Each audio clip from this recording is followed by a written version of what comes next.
The gentleman from Rhode Island, Mr. Cicilline. Thank you, Mr. Chairman. Thank you to our witnesses, and particularly thank you, Mr. Dunn, for being here. And I, too, join my colleagues in expresses our condolences for your unspeakable loss.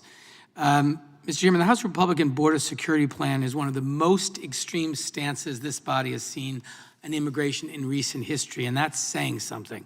It's so extreme that dozens of Republican members oppose it, and some have even called it un-American. The Republican plan would effectively shut down asylum, including families fleeing communism, totalitarian regimes, and unaccompanied children desperately seeking refuge. This is not only a moral failing to asylum seekers fleeing persecution, it also defies existing laws.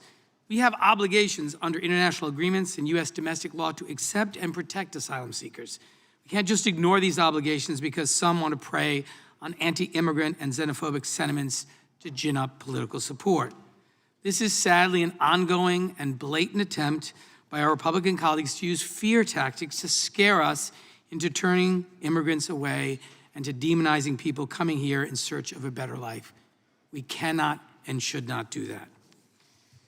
Democrats have put forth proposals that will actually help fix our broken immigration system and secure our borders in a safe and humane way.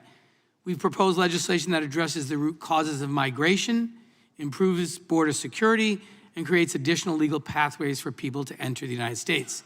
In fact, the 2023 Omnibus Bill, which we passed in December, even included funding to help Customs and Border Patrol stop dangerous cartels, the actual cause of drugs being smuggled into the country, not asylum seekers, by the way, but our House Judiciary Republicans unanimously opposed the bill. So yes, there's a crisis at the border, but it's not the one that the Republican leadership is shouting about. And so, Judge Samaniego, I want to ask you, in your capacity as El Paso County Judge, you meet with many migrants who enter the United States via the El Paso port of entry, and you work very hard to ensure that they're treated with dignity here in the United States. Can you describe what your sense is of why these migrants are entering the U.S., and are they in fact seeking asylum? I'd like to comment about Border Patrol, and that is, you know, we've been talking about what they have to do, and you're pushing them to do other things. And I can tell you that if we weren't doing our jobs, and I said earlier, we're pushing that you know, back to them, very limited, space is limited, personnel is limited, and we're pushing them back to them. But like I said, you know, we deal a lot, El Paso deals a lot with migrants, and we interact tremendously.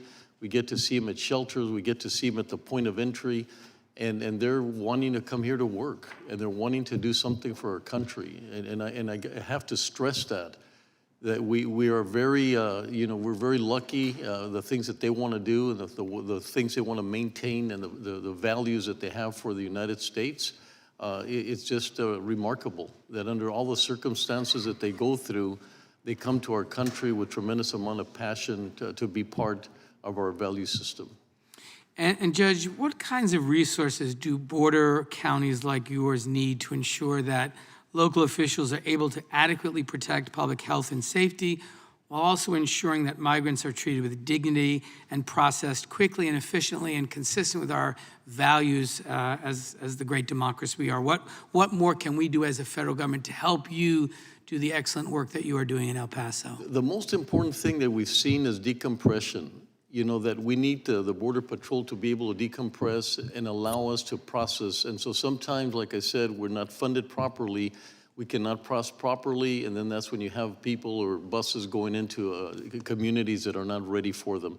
Obviously, we need shelter. Most of the migrants will move out within 72 hours, and I can tell you that not even 1% of the migrants ever stay in our community. And they're moving to other directions. They've got sponsorship, so we really need that support of being able to have shelter for them so that we can accommodate them.